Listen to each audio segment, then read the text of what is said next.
To bring our next panelist and to introduce Rhiann. Rhiann Thomas is a second-year PhD candidate in classics and archaeology at the University of Melbourne under the supervision of Associate Professor Jees Tall and Professor Tim Parkin. Through an interdisciplinary framework, her research investigates the identification and distribution of material culture associated with Roman destitution and seeks to determine the relationship between urban development and the spatialization of poverty. She holds a Bachelor of Arts with honors in Ancient World Studies and Anthropology. She's also the 2026 Therese and Ronald Ridley Scholar and will be undertaking a research residency at the British School at Rome later in the year. Outside of academia, Rhiann has published several co-designed advocacy resources in the LGBTQIA+ sector. Please join me in welcoming Rhiann, whose paper today is entitled Roman Destitution, Bridging the Gap Between Textual Evidence and Archaeological Invisibility. Take it away, Rhiann. Amazing. Thank you for that introduction, Hannah, and thank you so much for having me here today. Let me just check. Can everyone see my screen okay? Yes. Perfect. Wonderful. So to start, I'd like to just give an acknowledgement of country. So I acknowledge the Wurundjeri and Woiwurrung people of the Kulin Nations, the traditional owners of the land on which I am meeting you all on today. And in light of my discussion today about destitution, I'd also like to acknowledge that Indigenous Australians are sadly overrepresented in our country's homeless population, and that the repercussions of colonialism are still very much ongoing. Okay, so to start, in written sources from the Greco-Roman world, they describe the urban metropolises as loud, crowded, and rife with the poorest of the poor. We have beggars, homelessness, and even brief mentions of slum-like settlements. Despite the known textual evidence for destitution in Rome during the late Republic to late Empire, there's been no systematic archaeological material there's been no identified archaeological material to support this, and more broadly, there has not yet been a systematic study of archaeological material related to historical destitution. And so the question I'd like to pose today is this. Is it possible to hypothesize or determine a material culture unique to Roman destitution from Latin sources? And so this discussion is largely an imaginative exercise, supported through comparative readings with interdisciplinary works that provide further insight into the personal lives of those who were experiencing destitution and how those people engaged with their material environment. In the most literal sense, destitution refers to the prolonged and acute condition characterized by the deprivation of the necessities for survival, such as water, food, clothing, and shelter. Destitution is also the product of systemic and structural socioeconomic inequality. Thus, experiences of destitution are largely localized, meaning that an individual's inability to meet local subsistence levels is determined by an urban center's economic distribution across a general populace. As we will see shortly, the Latin lexicon for different types of destitution was rather limited, and contemporary definitions such as homelessness are not always appropriate in a Roman context. However, it is important to recognize that destitution in the first and the 21st century materialized in many different ways, and that these lived experiences should not be diminished. So, who were the Roman destitute? The demographic for Roman destitute communities is largely speculative, and these speculations are based on the local economy and labor markets, and it would vary from city and province. In Rome, the destitute would have been predominantly freeborn people who were not supported through patron-client relationships, nor did they benefit from the Roman grain dole in any way. We can also consider runaway slaves as part of the urban destitute communities, but slaves as a general category would not be. Many of the urban destitute would have also been immigrants, either from rural settlements or further abroad. It's been theorized that immigration was relatively constant in order for the population in Rome to grow and maintain its size throughout this period, and the economic prospect of Rome likely attracted migrants from all walks of life. Likewise, as mentioned by Appian, refugees displaced through war or natural disasters fled to Rome and sought refuge in the Forum and temples. I also estimate that a large proportion of Rome's destitute were unskilled laborers with unstable employment. In later periods of history, the very poor could seek domestic employment. However, the practice of slavery in such an ingrained way closes off this potential labor market. The majority of unskilled labor was in imperial and private construction or in the transportation of goods.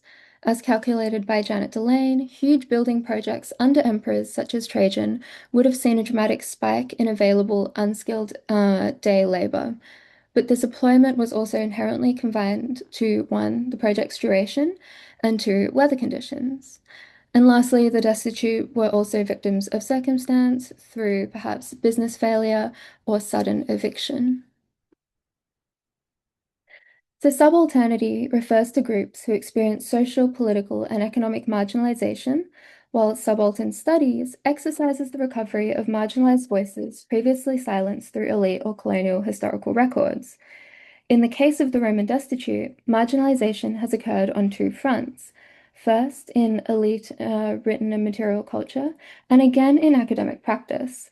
The repeated phrase plebs urbana in Roman sources homogenized all non-elite bodies into a single mass, as harshly stated by Greg Wolfe. For those who produced and consumed this textualized poverty, the poor must have seemed a distant and largely undifferentiated mass, and the diachrony of their individual tragedies blurring into a static background of endemic misery. Moving into academic scholarship, particularly from the 20th century, we see a huge shift or a continuation in the language used to describe the Roman poor. So we see many works opting for the blanket term the Roman poor to discuss non-elite urban demographics. And in doing so, this form of marginalization through homogeneity and undifferentiation has been perpetuated in academic writing. And so recognizing the experiences of the Roman destitute requires articulation, specificity, and the reworking of elite-focused methodologies to let the voices of the subalterns speak. So in line with the subaltern studies movement, two recent publications by Carlos Machado and Cristina Rizzo Lopez provide a detailed literary examination of the experiences of the Roman destitute. Machado's 2021 chapter, Looking for the Poor in Late Antique Rome, demonstrated a literary exercise of visualizing how beggars, in particular, engaged with Roman society, and to some degree, their urban environment. Rosillo Lopez's 2023 work considers at length the impact of Rome's first-century rental crisis on unhoused peoples. Additionally, Alex Scobie and Annalise Parkin have also published extensively on Rome's marginalized and destitute population. However, these discussions are limited by the textual scope of available evidence, thus returning to the central problem, can destitution be visible in archaeology? So for the remainder of the presentation, I have limited the Latin source material that I'll be discussing to the most cited passages in scholarly works on this topic, and have selected translations most like that of these authors.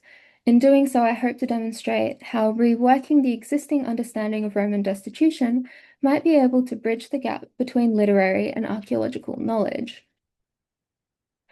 So I would like to briefly discuss two forms of destitution that are unlikely to be archaeologically identified, but are crucial to understanding the landscape of Roman poverty. So rough sleeping is the most visible form of homelessness and destitution. Generally, rough sleeping refers to those living in public places without socially conventional shelter. In the passage from Martial, his ill wishes towards an unsuccessful poet describe the man's destitute state and his attempt to seek shelter on the streets of Rome, and in particular, in the archways of a structure which was possibly a temple.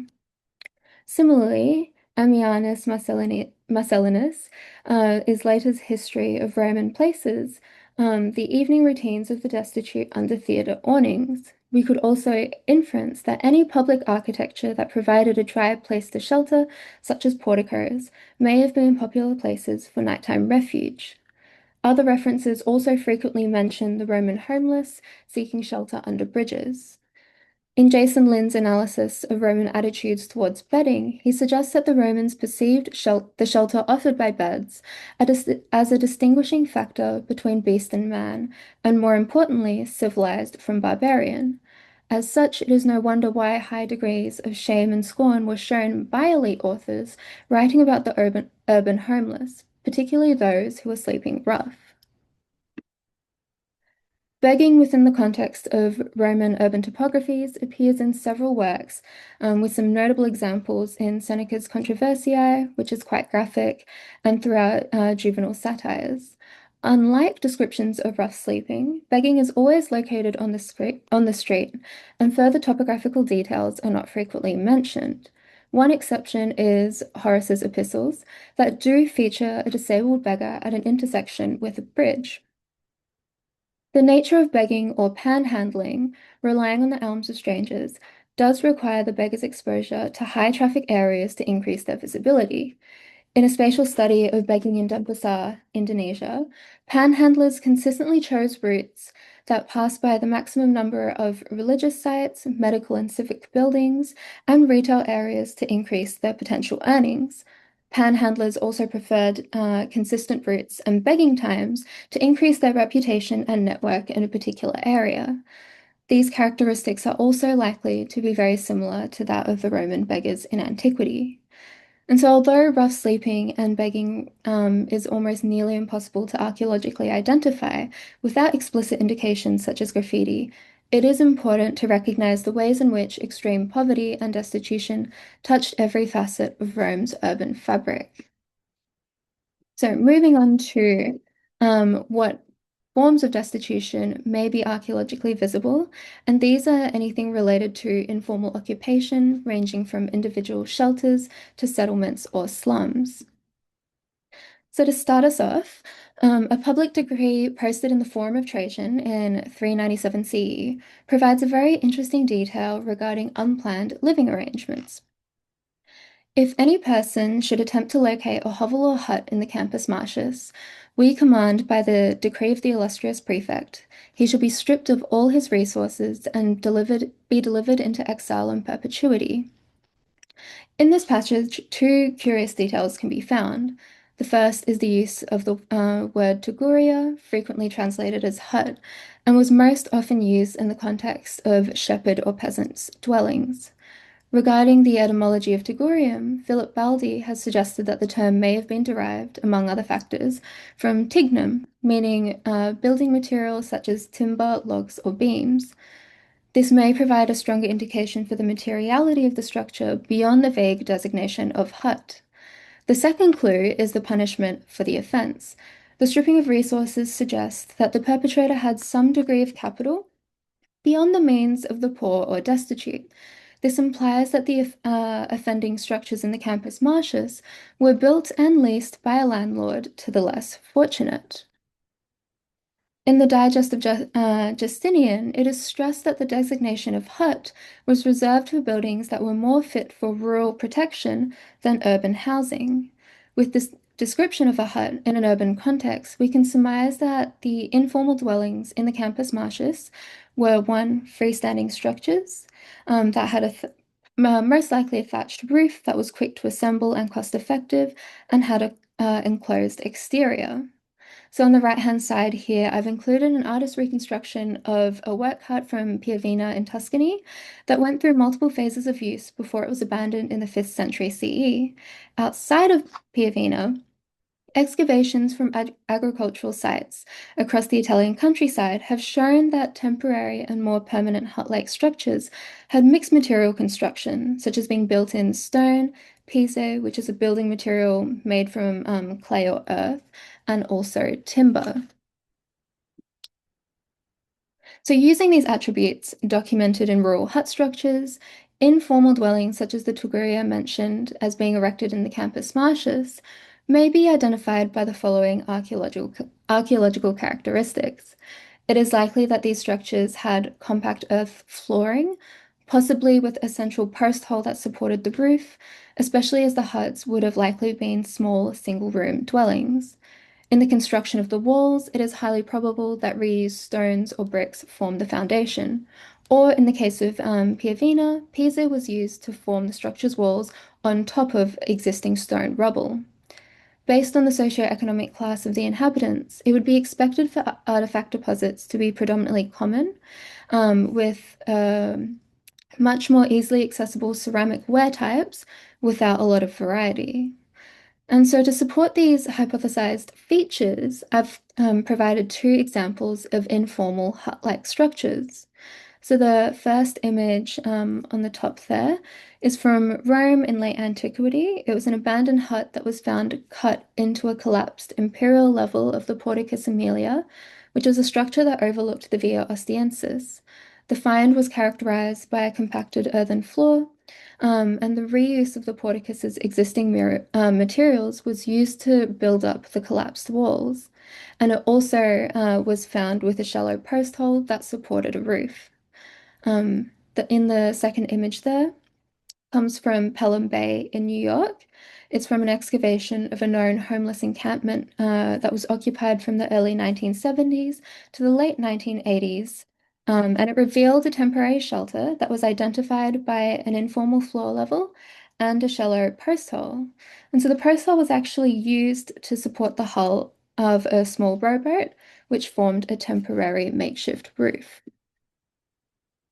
So I'd like to now turn our attention to another decree from 398 CE. If a building, commonly called a lean-to, should be so joined and attached to public or private buildings that the neighborhood is in fear of fires or ambuscades, or if the space or width of the streets is narrowed or diminished by porticos, we direct that such structures be torn down and destroyed. Now, the coined term Aedificia Peripatesia does not appear anywhere else in the surviving Latin corpus. Aedificium generally refers to structures that were not intended for habitation. The definition for peripatesius is generally accepted to mean something along the lines of a covering or shelter. So regarding the material culture for the Aedifica Peripatesia, the lean-to structures were very clearly distinguished from acceptable buildings, and more critically, were somehow fastened to supporting walls. As the passage highlights the fire risk of the lean-tos, it suggested that a sizable proportion were made of flammable materials. So, Alex Scobie, based on this passage of the Aedificio Peripatesia, has likened these lean-tos to cardboard and corrugated iron shanties in modern cities. For more formalized lean-tos, they may have been built from stone or brick, which has been seen in an excavation conducted on part of the Porticus Aemilia, which we saw before. But for the cheaply and poorly made lean-tos, flimsier building materials would have had to heavily rely on structural support from the main building. So what would this look like? Posts supporting sides of the lean-to would be roughly perpendicular to the supporting walls, and this would result in shallow post holes. A kind of covering, possibly made from cloth or timber, could be fastened to the lean-to's walls, but this would result in a structure that could not withstand strong wind. Thus, it is expected that the lean-tos would be attached either along the walls or at the ceiling level to the supporting wall. So this kind of structure has been used throughout history by people experiencing destitution, and I've provided an example from LA's Skid Row. Along this particular stretch of road, visible peg holes, which are circled in red, appear in the brick wall and have been used to erect informal shelters. The quantity of holes at a similar height indicates that they were used over a period of time. Furthermore, these holes were located at mortar joints that are structurally weak, and it would be much easier for a peg hole to be made with a tent peg and hammer in mortar than in brick. So, drawing on the archaeological remains of lean-tos from the Roman countryside, and on an understanding of basic building mechanics, there are some hypothetical characteristics for a lean-to to be used by formal occupation. First, we would expect irregular floor shapes, and this may indicate that the lean-to was not carefully considered or planned during its construction. Two, a fully enclosed lean-to with a functioning door or entrance would require much more building material, and so it'd be expected to see that a destitute-related lean-to would not be structurally enclosed. If the structure was to be covered from the front, it likely would be removable, for example, with boarding or fabric, and that in itself would not be archaeologically identifiable. Moving on, the structural integrity of a building relies on a post hole depth. Therefore, for less permanent lean-tos, shallower post holes would be anticipated. As previously discussed, marks for structural stability would be expected on the supporting wall, likely in the form of small holes. And the structure would probably not exceed standing height, and in general, it would be quite small for the purpose of conserving materials. Informal slums or informal settlements or slums are semi-permanent or permanent residential districts that are erected on land without property ownership, and nor are these settlements integrated into the urban system. Identifying informal settlements in Roman literature is relatively difficult as groups of destitute people are broadly referred to as beggars without any indication of established living arrangements. On the left here are three passages about a known begging colony established on the slope of Aricia, approximately 30 kilometers from the center of Rome.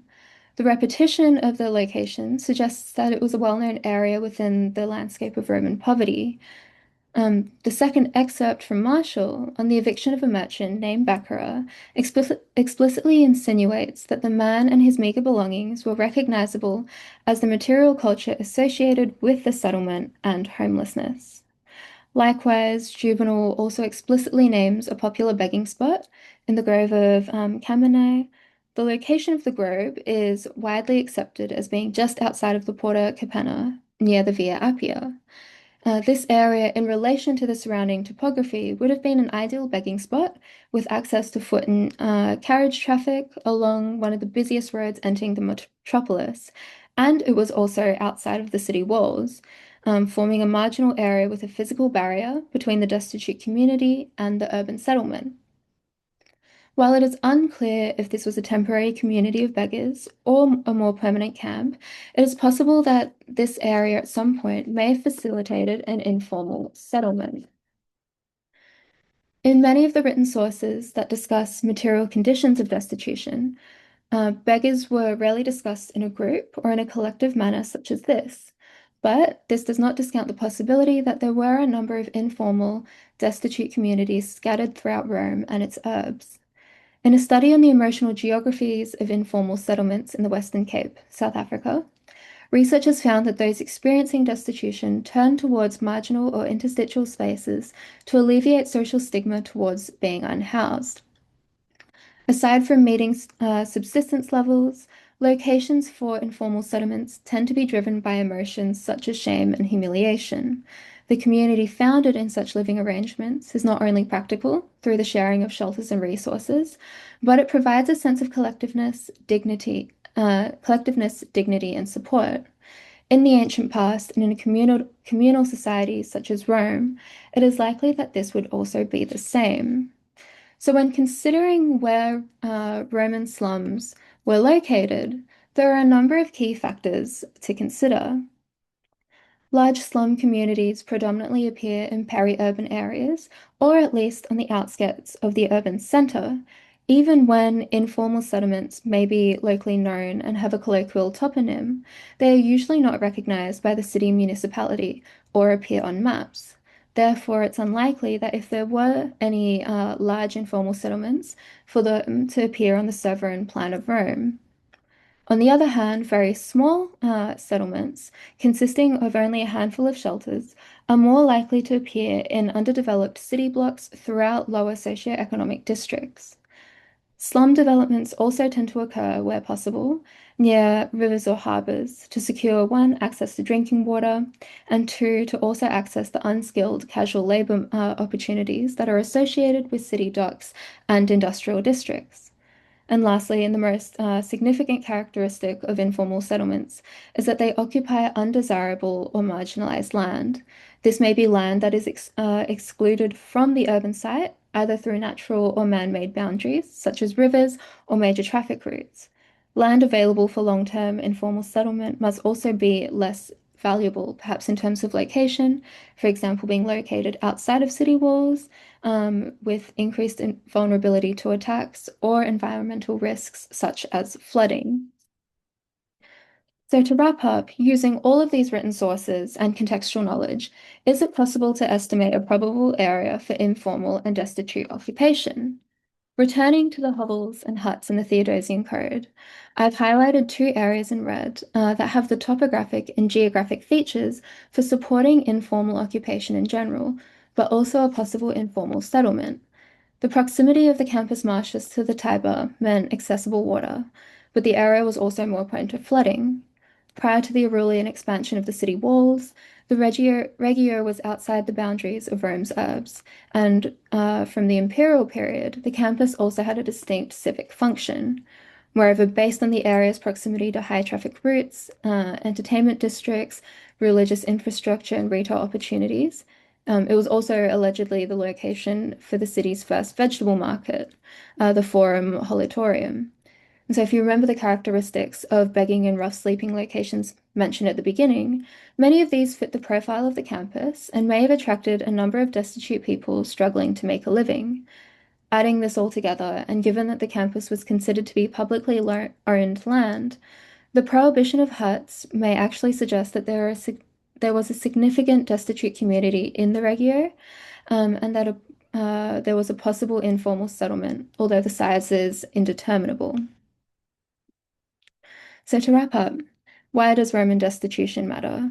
There is a general disparity between how destitution is academically discussed in pre and post industrial contexts.